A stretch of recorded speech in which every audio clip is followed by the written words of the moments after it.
Olá, está no ar o NIT Notícias.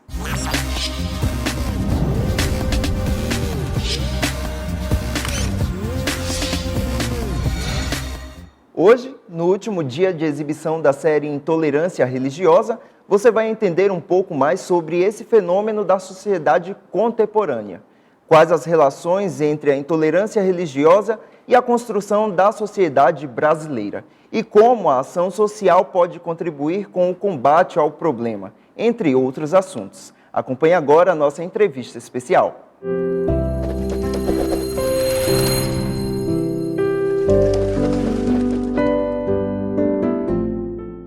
E para falar sobre isso, eu recebo agora Hannah Linhares, que é doutoranda em Direitos Humanos nas Sociedades Contemporâneas pela Universidade de Coimbra, em Portugal, mestre em Direitos Humanos pela UNIT e graduada em Direito também aqui pela Universidade. Hannah, boa tarde, seja muito bem-vinda. Boa tarde, obrigada pelo convite. É um prazer estar aqui conversando com vocês sobre um assunto tão importante. Hannah, para iniciar a nossa discussão, eu queria a sua opinião sobre a caracterização da intolerância religiosa.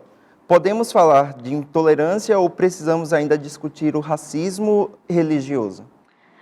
Na verdade, assim, a caracterização é uma caracterização importante, né, que se dá a partir aí de ideologias, de perseguição religiosa de uma forma geral, no caso da intolerância religiosa.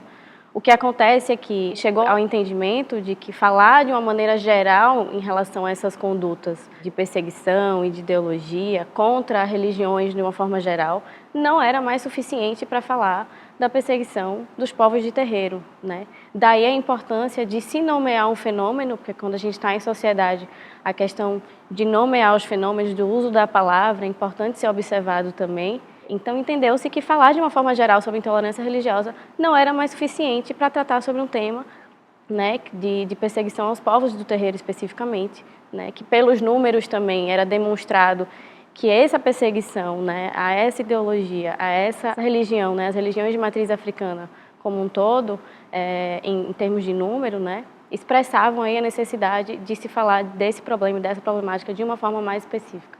Na sua visão, como que elementos como a arte, como a pesquisa podem contribuir no combate à intolerância? O que eu penso é que a arte ela tem um poder muito grande, mobilizador, né? A arte mobiliza afeto, mobiliza cultura.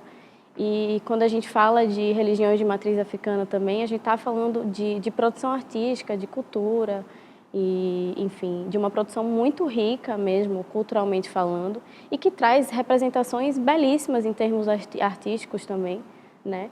E como a arte tem, não só isso, mas como a arte tem esse poder, né, essa capacidade de mobilizar os nossos afetos, né, de nos emocionar, de nos trazer uma consciência para algum tipo de assunto, com certeza ela é muito importante no combate também, né? E a gente tem produções, inclusive sergipanas, de curta-metragens, de filmes, que foram produzidos aqui, que trazem justamente a consciência e abordam essa temática de uma forma mais específica, através de obras de arte. A gente traz aqui dois aspectos que a gente pode dizer que são importantes no combate à intolerância religiosa, mas existem outros caminhos também?